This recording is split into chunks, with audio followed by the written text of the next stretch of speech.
You're 9 years old and you ask your father a simple question. How do I become rich?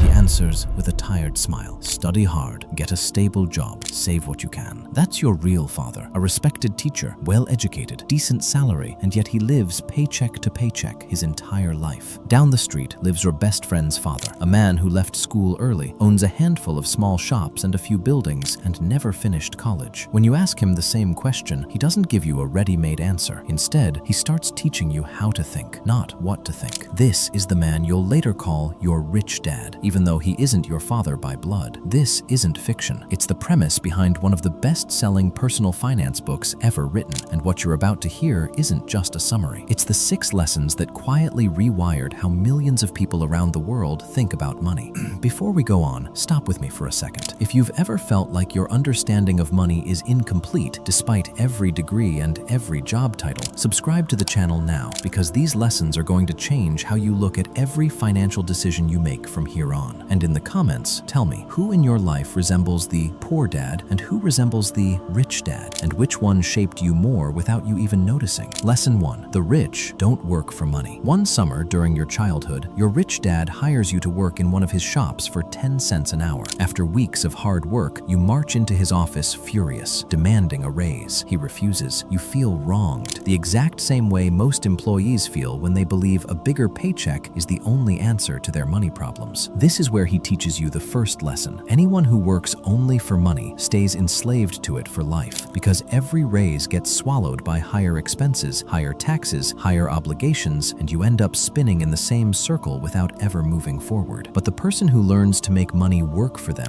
is the one who actually breaks out of that circle. You realize the job was never the point. It was a vehicle for something bigger: financial literacy, the ability to understand how money actually moves through your life, not just how to earn it. Lesson 2. The real difference between an asset and a liability. One day, your rich dad sits you down and draws 2 simple columns on a piece of paper. One says assets, the other says liabilities. He gives you a definition that sounds simple, but flips everything you thought you knew. An asset is anything that puts money in your pocket. A liability is anything that takes money out of it, regardless of how impressive it looks on the outside. You think about your family's big house, the one your father always treated as his greatest achievement. Your rich dad tells you plainly, in most cases, that house isn't an asset, it's a liability, because it pulls a monthly payment, maintenance, and taxes out of your pocket without ever putting anything back in as long as you live in it. Rich people buy assets, rental properties, stocks, businesses, anything that generates ongoing income. Poor and middle-class people buy liabilities they mistake for assets: a newer car, a bigger house, fancier furniture, and then call these purchases investments to justify the good feeling they bring in the moment. You realize the real question was never, how much do I own? It's, how much of what I own actually puts money in my pocket and how much quietly drains it every single month. Lesson 3. Mind your own business. Your rich dad explains another distinction that sounds obvious but is often ignored: the difference between your profession and your own business. A doctor's profession is medicine, but their real business is the portfolio of assets they build alongside it. A lawyer's profession is law, but their real business is what they actually own outside the courtroom. Most people spend their entire lives building someone else's business without ever setting aside time or money to build their own column of assets. The employee works hard to make the company owner richer, the bank richer through interest, the government richer through taxes, while their own column of assets stays empty for an entire career. From that moment on, you start looking at your current job differently, not as an enemy, but not as the final goal either. It's an income source, and part of it, no matter how small, can be redirected toward building your own column of assets instead of spending it entirely on things that lose value the very next day. Lesson 4. History, taxes, and the power of corporations. Your rich dad hits you with a truth that sounds complicated, but is simple at its core. Ordinary people earn, get taxed immediately on that income, and then spend whatever is left. Someone who owns a corporation or an investment entity earns first, spends on their business and investments, and only then gets taxed on whatever remains. The difference isn't cheating or manipulation, it's understanding rules that most people never learn because nobody ever never explained them in school. School teaches you how to be a good employee, not how to understand the rules that asset owners play by. You start to realize the gap between the people who know these rules and the people who don't isn't a gap of luck, it's a gap of knowledge, and anyone, regardless of their salary, can start closing it one step at a time. Lesson 5. The rich invent money. Your rich dad tells you a sentence that stays with you for years. The greatest asset you'll ever own isn't a property or a bank account, it's your mind. Financial opportunities exist everywhere, but most people never see them because they've never trained themselves to look. The person who trains their mind to think financially starts seeing opportunities where everyone else only sees obstacles. You remember how your poor dad always said, "I can't afford that," and how his thinking stopped the instant those words left his mouth. Your rich dad forbade himself from ever saying that sentence. Instead, he'd ask, "How can I afford this?" A small question, but it keeps the mind working instead of shutting the door immediately. That tiny shift in phrasing opens up an entirely different path of thinking. One accepts limitation, the other searches for a solution, even if that solution is far away or difficult. Lesson 6. Work to learn, not just to earn. Near the end of the book, you're faced with a direct question. Do you choose a job for the paycheck alone or for what it will teach you? Your rich dad always pushes you toward opportunities that add a new skill: sales, negotiation, managing money, even if the pay is lower at first, because those skills become your real capital in the long run. Chasing job security alone, without ever building skills or assets, is exactly what keeps most people standing in the same place for decades, working hard but never actually moving their financial needle. You close this story understanding that the difference between the poor dad and the rich dad was never about degrees, intelligence, or even starting income. It was about how each of them thought about money. One worked for it his entire life, the other made it work for him.